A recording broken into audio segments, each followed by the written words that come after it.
Nobody expected the quiet, reclusive son of Jeff Bezos to make headlines, especially not with a statement about Jesus Christ that would ripple through news cycles, ignite debates in religious circles, and leave the world in disbelief.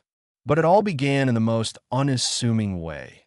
A chance visit to a small New Mexico town that neither Jeff Bezos nor his inner circle had ever heard of before.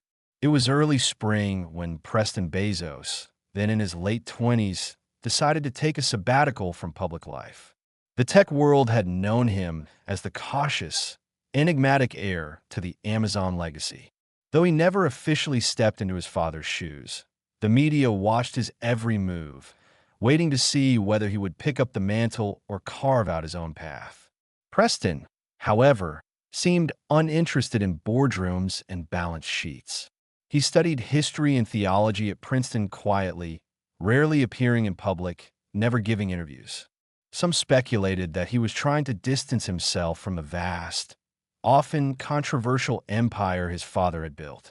Others believed he was preparing to launch something of his own, something that would redefine the Bezos name in a way no one expected. That March, after months of silence, Preston packed a small bag, told no one of his destination, and drove west. No private jets, no security detail, just a modest electric car and a curious mind. He arrived in a little-known town called San Gabriel, nestled at the base of the mountains, a place so small it barely registered on GPS. It was the kind of town where people still knew their neighbors by name, where the local diner had been owned by the same family for 3 generations, and where church on Sunday wasn't just a ritual, it was the heart of the community. Preston didn't come seeking Jesus. He didn't come seeking anything, really. At least, not that he was aware of. But fate, or something like it, had other plans. On his second day in San Gabriel, while sipping coffee at the corner cafe, he met an elderly man named Mateo Alvarez. Mateo was the kind of person you couldn't ignore, weathered skin, sharp eyes, and a voice like gravel wrapped in wisdom. He sat down beside Preston uninvited, looked at the young man's watch, and said, "You know time doesn't belong to you, right?" Preston, amused but intrigued, asked what he meant. Mateo smiled and told him a story. A story about a boy who once tried to outrun time, who built machines and programs and plans, thinking he could control the future. But in the end, it wasn't time that he conquered, it was time that conquered him. Only one man ever beat time, Mateo said. And he didn't do it with money or power. He did it with a cross. The conversation haunted Preston. He thought about it as he walked through the dusty streets, past the church with its peeling paint and weathered stained glass. He thought about it that night in his motel room, staring at the cracked ceiling fan. And the next morning, he found himself stepping inside that very church. It was Palm Sunday. The pastor, a middle-aged woman named Reverend Clara Torres, welcomed him like he was family. She didn't care who he was. In fact, she didn't recognize him at all. She simply saw a young man looking for something. What began as curiosity turned into habit. Preston attended every service that week. He joined the community cleanup, helped repaint the church's broken fence, and spent hours in conversation with Reverend Clara, who talked about Jesus not as a distant, untouchable figure, but as someone profoundly human, someone who had loved, suffered, and sacrificed in ways Preston had never truly contemplated before. But the real turning point came on Good Friday. The service was intimate, with no more than 30 people in attendance. The lights were dimmed, the pews quiet, the air heavy with a weight of remembrance. Clara read from the Gospel of John. The trial, the mockery, the crown of thorns, the last breath on the cross. Preston sat still, his heart racing, his hands clenched. He'd heard the story before, of course, but he'd never felt it like this. That night, Preston walked to the edge of town and sat on a hill overlooking San Gabriel. He stayed there until dawn, watching the sun rise over the mountains, tears silently streaming down his face. He didn't know what was happening to him, only that something had shifted deeply, irreversibly. The next day, he approached Reverend Clara and asked if he could be baptized. She hesitated for a moment, not because she doubted his sincerity, but because she sensed the gravity of what he was about to do. "Are you sure?" she asked. "This isn't something you do lightly." "I've never been more sure of anything," he said. The baptism happened quietly, with only a few witnesses. No cameras, no headlines, just water, prayer, and a young man surrendering everything he thought he knew. But word spread quickly. A local high school student, unaware of who Preston really was, posted a video of the baptism on social media. It went viral within hours. "Rich young man gives his life to Christ in small-town church," the caption read. It didn't take long for people to connect the dots. When the media realized it was Preston Bezos in the video, everything exploded. Reporters flooded San Gabriel. Paparazzi staked out the church. Commentators speculated wildly about his motivations. Preston remained silent for a while, but eventually he agreed to give a single interview.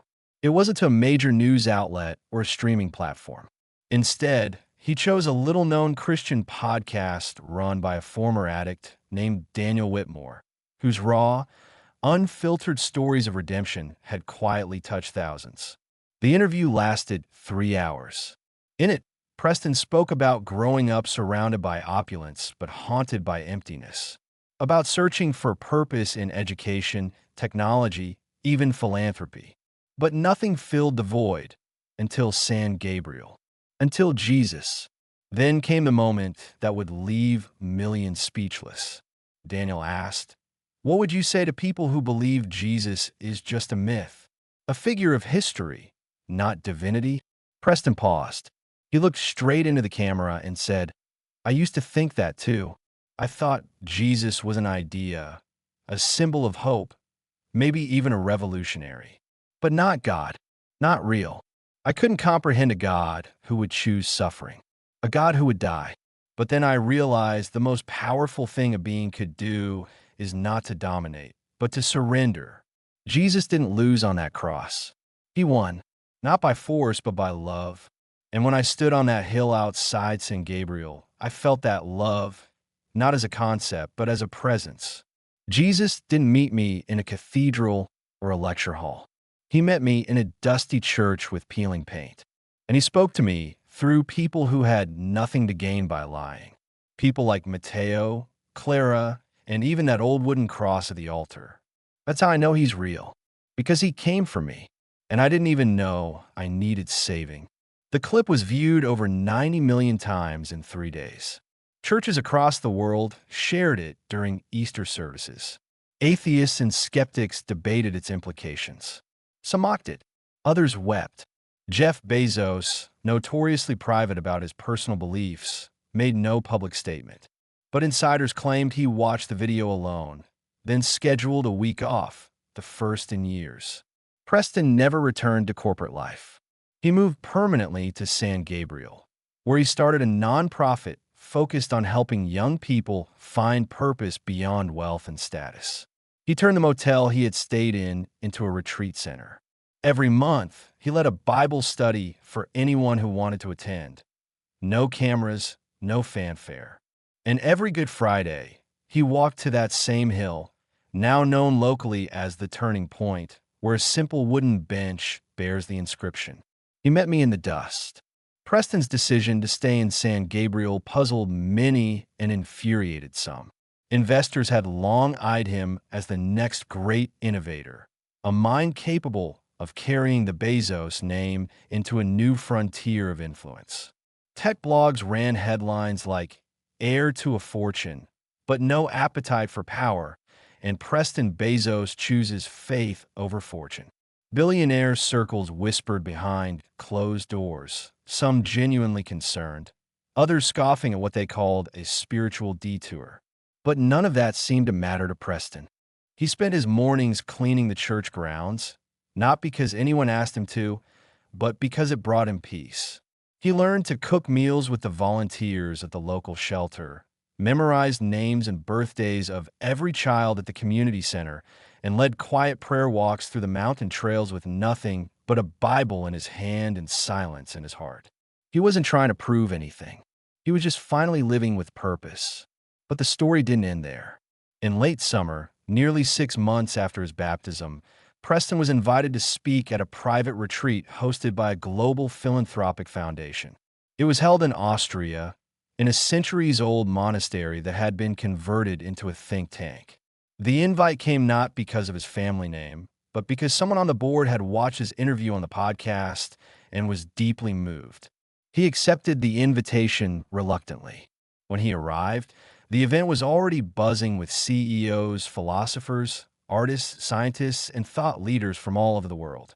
Preston kept a low profile. He listened more than he spoke. But on the final day, during the closing circle, the host asked him to share a reflection. Just a few words. Preston stood quietly for a moment before speaking. His voice was calm, steady, but what he said sent shivers through the room. I spent most of my life believing that love had to be earned, he began, that I had to do something spectacular to be worthy of it, to deserve admiration, or peace, or even kindness. But the truth is, I was wrong. I met love when I had nothing to offer, when I was stripped of all the things that made me feel valuable. And that's when I encountered Jesus, not as a story or a symbol, but as the living embodiment of the love I never thought I deserved. He didn't come to me when I was on top of the world. He came to me in the dust. And I think that's where he waits for all of us. There was silence, then tears. People who had never spoken of faith before suddenly opened up. A renowned scientist asked to speak with him privately, confessing a lifelong sense of emptiness he could never quite explain. A hedge fund manager canceled his return flight to spend 3 extra days at the monastery. A novelist, once militant in her atheism, wrote him a letter weeks later that simply said, "I believe now. Thank you." The story began to snowball. Preston was invited to speak at universities, churches, and conferences, but he was careful.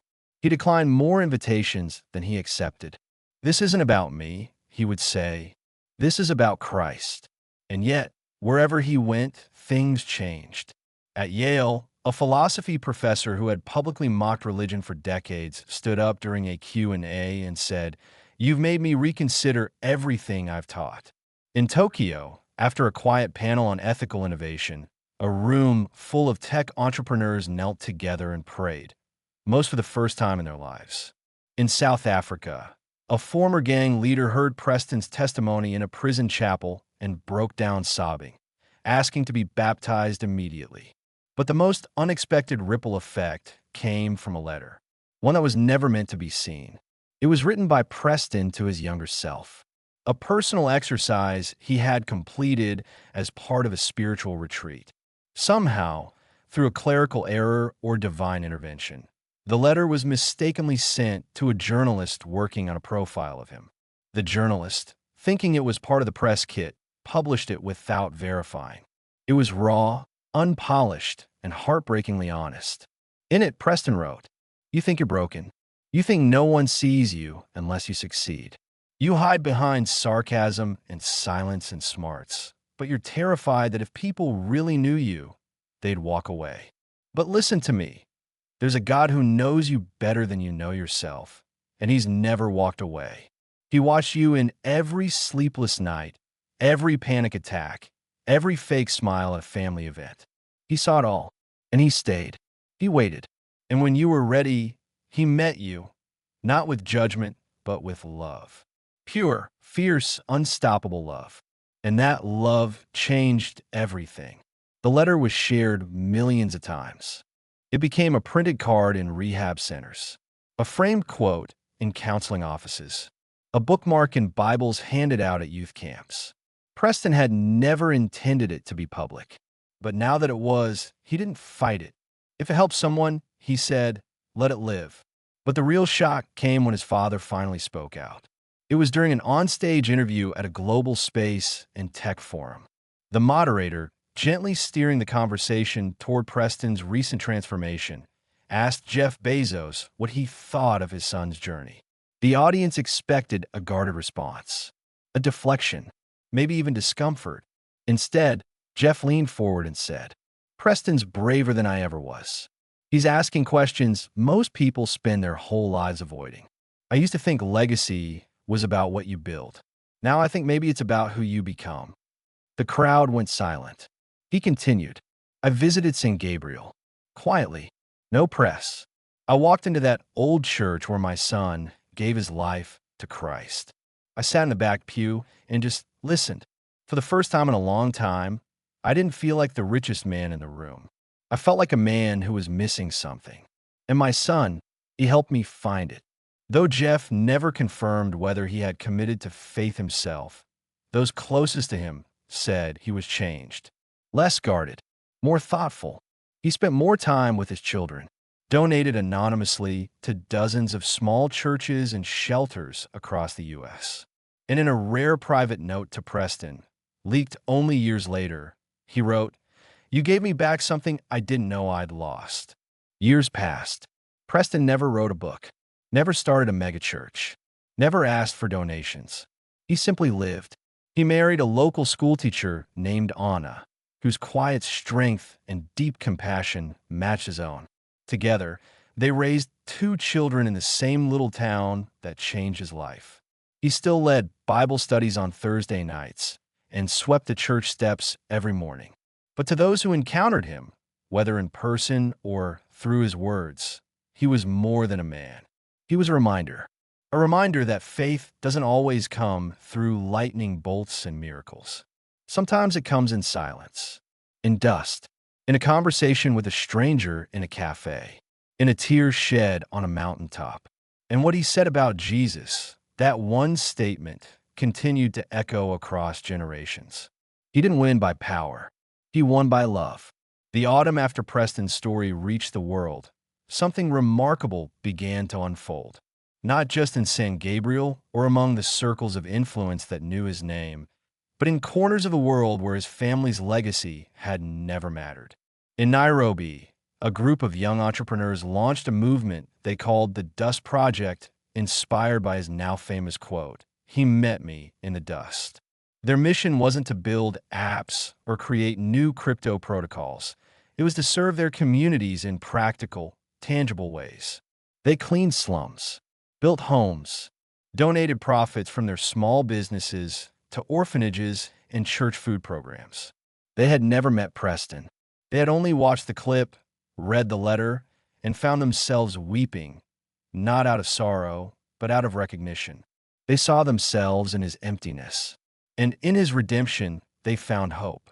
In Buenos Aires, a former pop star, long written off by the industry for a drug scandal, posted a video at 3 in the morning. Her face was bare, her voice trembling. "I watched the Bezos kid talk about Jesus," she said. "I laughed at first. Then I cried. Then I prayed. For the first time in 10 years. She ended the video by whispering, "Jesus, if you're real, meet me too." It was raw, unfiltered, and it was shared over 100 million times within a week. In underground churches across China, where persecution was a daily reality, believers began printing Preston's words on tiny strips of paper and tucking them into Bibles. His testimony became a kind of spiritual contraband, passed hand to hand, read aloud in whispers in basements and candlelit rooms. He was never aware of it, but to them, he was a brother in Christ, a sign that even the world's most powerful families were not immune to the love of God. Meanwhile, back in San Gabriel, Preston remained as grounded as ever. He refused interviews, turned down millions in offers for books and documentaries. He responded to letters, not with form replies, but handwritten notes, often filled with verses or prayers. He didn't see himself as a preacher or a prophet. "I'm just someone who was found," he said. But that didn't stop people from coming. Every week, strangers arrived in town.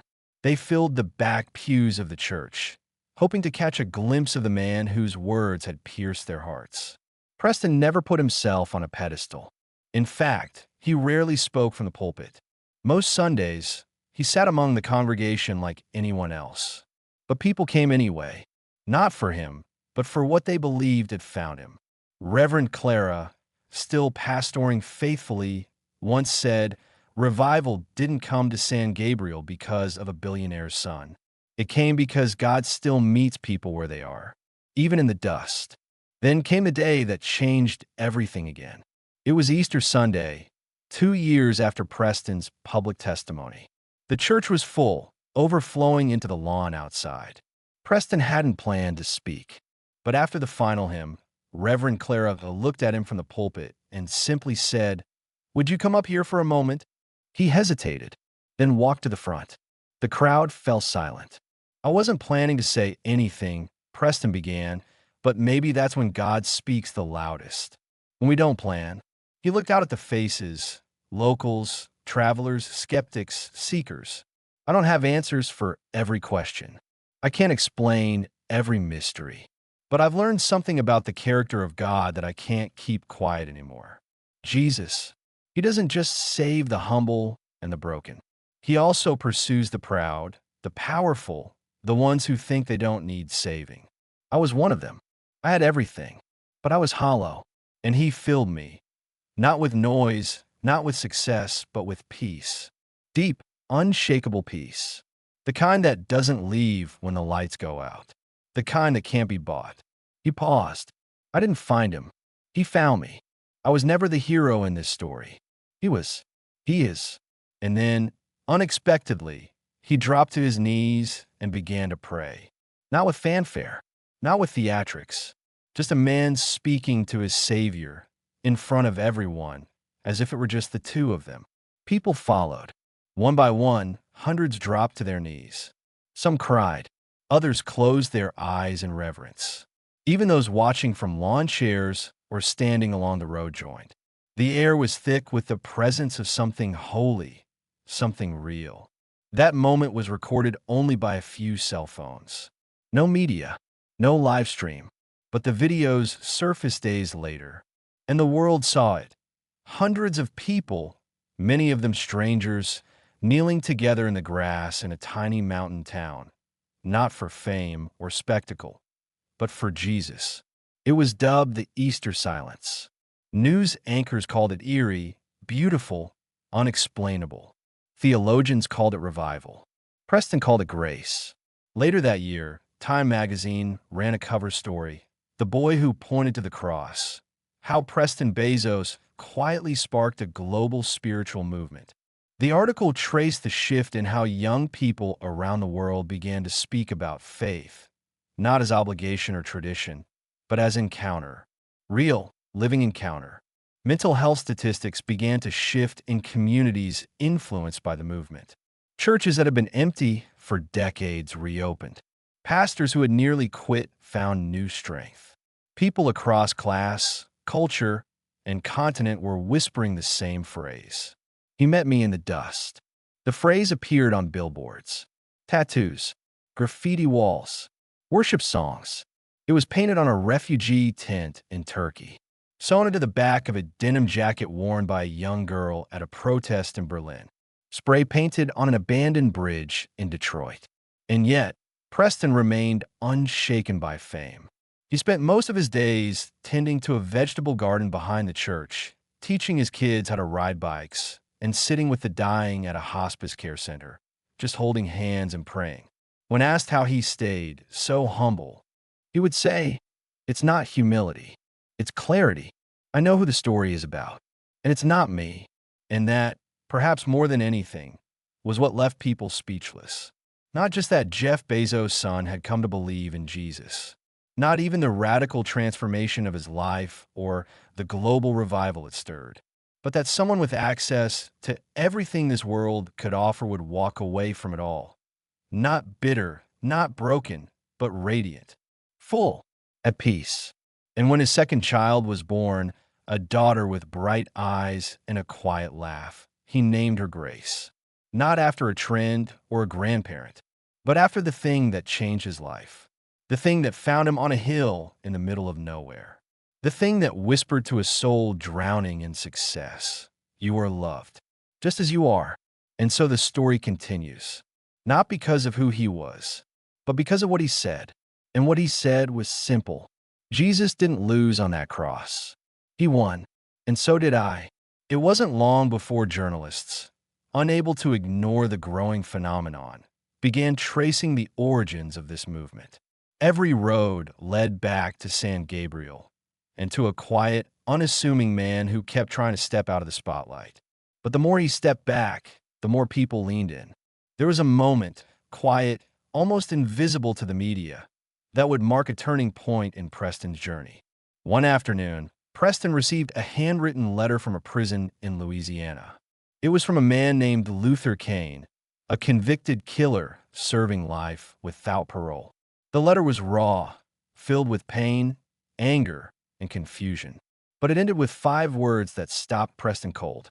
"Can Jesus really forgive me?" Preston read the letter again. Then he wept.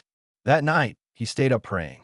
He felt the weight of those words pressing against his soul. The next morning, without telling anyone, he boarded a flight to Louisiana. He drove to the prison, filed for a visitation request, and waited 6 hours in a cold metal chair for the guards to clear him. When Luther walked into the room, shackled at the ankles, he paused, stunned. Preston stood up. "I got your letter," he said softly. Luther sat down slowly. "I didn't think you'd come." "I didn't either," Preston admitted.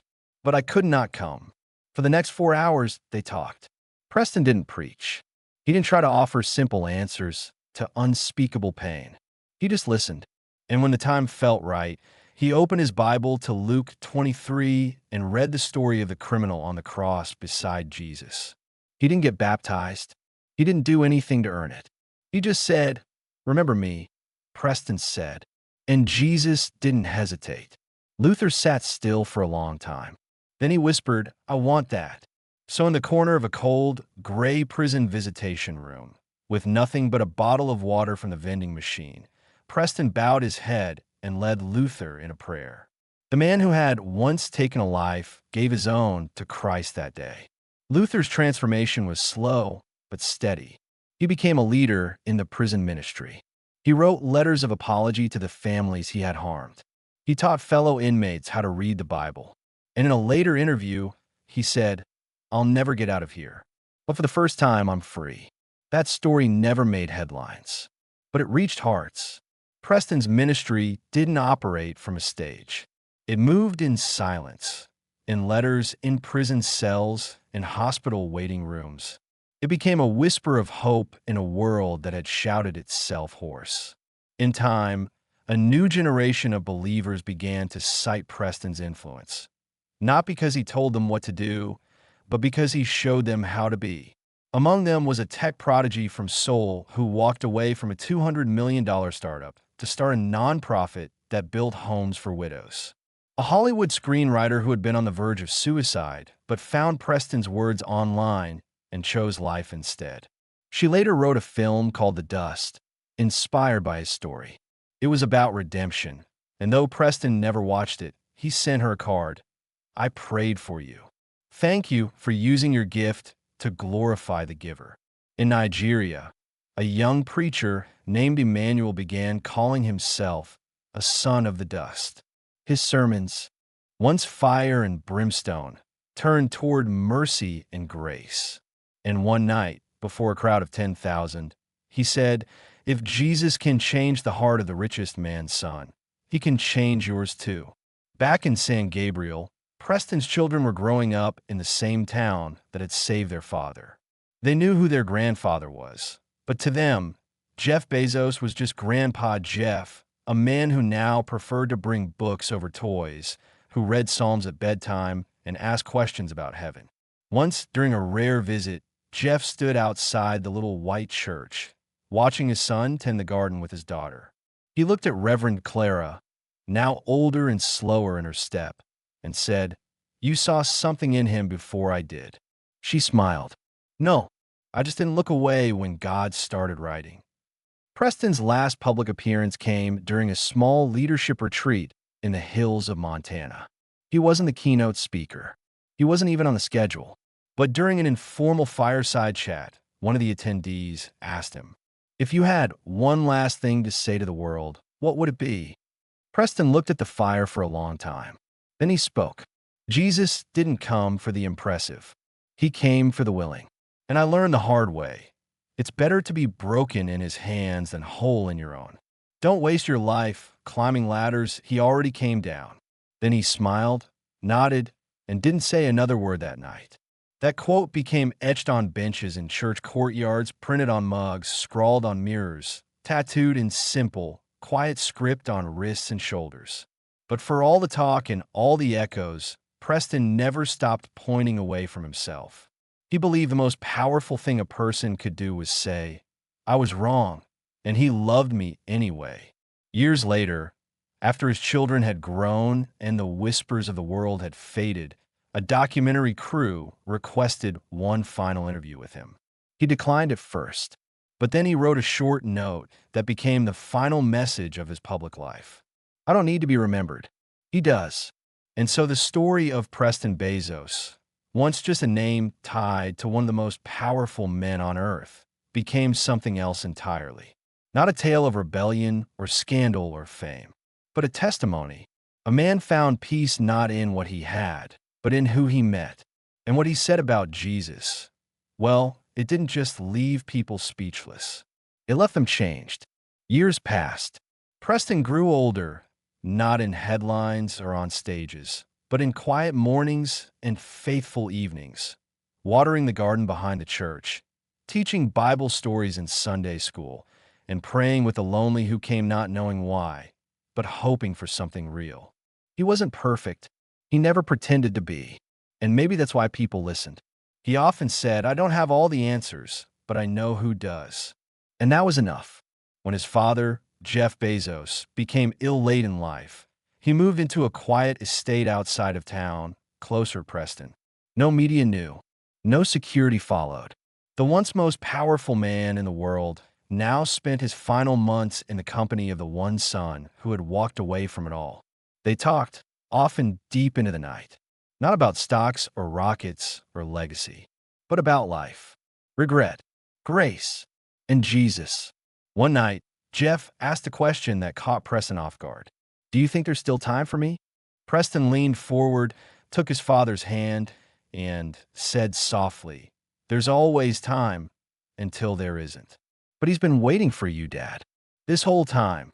A week later, Jeff Bezos, who had once imagined colonizing Mars and re-engineering the future of mankind, bowed his head in a quiet room with his son and prayed a prayer not of ambition, but of surrender. He wept, and as he did, Preston whispered, "Welcome home." News of Jeff's quiet passing was respectful and subdued. For the first time, the world didn't respond with speculation or financial analysis. Instead, the story that emerged was about reconciliation, about a father and son, about grace found in the final chapter. And when the eulogy was read, it wasn't delivered by a billionaire, a politician, or a CEO. It was delivered by Preston himself. He stood at the small wooden podium, dressed plainly, Bible in hand, and said, "My father built empires, but in the end, he discovered something greater than wealth. He found Jesus. He found peace. He found what we're all looking for." The world watched, silent. No one had expected that, and yet somehow it felt right. After the service, a young journalist approached Preston and asked, "If you could say just one thing to every person alive right now, what would it be?" Preston didn't hesitate. "Don't wait until the end to find what matters most." And with that, he walked away, back to his small town, back to his family, back to the quiet life where this all began. Over the years, books would be written, movies proposed, studies conducted on what experts began calling the Preston effect, the mysterious cultural wave of renewed interest in Jesus, faith, and forgiveness that had touched millions. Universities analyzed it. Think tanks tried to explain it. But no one could package it, because it wasn't about a moment. It was about a man who had everything and gave it up for something better. And it wasn't just what he said about Jesus that left the world speechless. It was how he lived after. Years later, long after his name had faded from the public eye, a young traveler came to San Gabriel.